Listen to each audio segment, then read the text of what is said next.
Hi! ఈరోజైతే మనం ఆషాఢం shopping చేసేద్దాం. యాక్చువల్‌గా కదా ఆషాఢం కదండీ మనకిది సీజను. సో, ఆషాఢంలో నేను ఏ షాప్‌కెళ్ళి శారీస్ తీసుకున్నానో వరలక్ష్మి వ్రతం కోసం చూద్దామా? సో, మనకి వరలక్ష్మి వ్రతం కోసమైతే కరెక్ట్ పర్ఫెక్ట్ టైం ఏంటంటే ఆషాఢం అండి. ఆ టైంలో మనం శారీస్ తీసుకుంటే మంచి ఆఫర్స్ కూడా ఉంటాయి. మంచి కలెక్షన్స్ కూడా ఉంటాయి. ఫస్ట్ అయితే మనం ఈ షాపింగ్ మాల్‌కొచ్చేసాము. షాప్‌లో అన్ని శారీస్ చూసాము. ఎక్కలేదు యాక్చువల్‌గా. సో, మళ్ళీ ఆర్‌కే కలెక్షన్‌కొచ్చాం.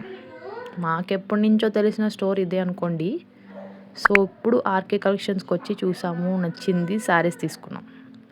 నెక్స్ట్ అమ్మ ప్లాన్ ఏంటంటే మిషన్ కూడా తీసుకుందాం. నేను స్టిచ్చింగ్ చేస్తున్నాను కదా! అని చెప్పేసి అందనమాట. సో, ఎల్బీ నగర్ అయితే ఎక్కేసాము మెట్రో. మిషన్ తీసేసుకొని ఇంకా లాస్ట్‌గా ఇంటికి వెళ్ళిపోయాం. Thanks for watching.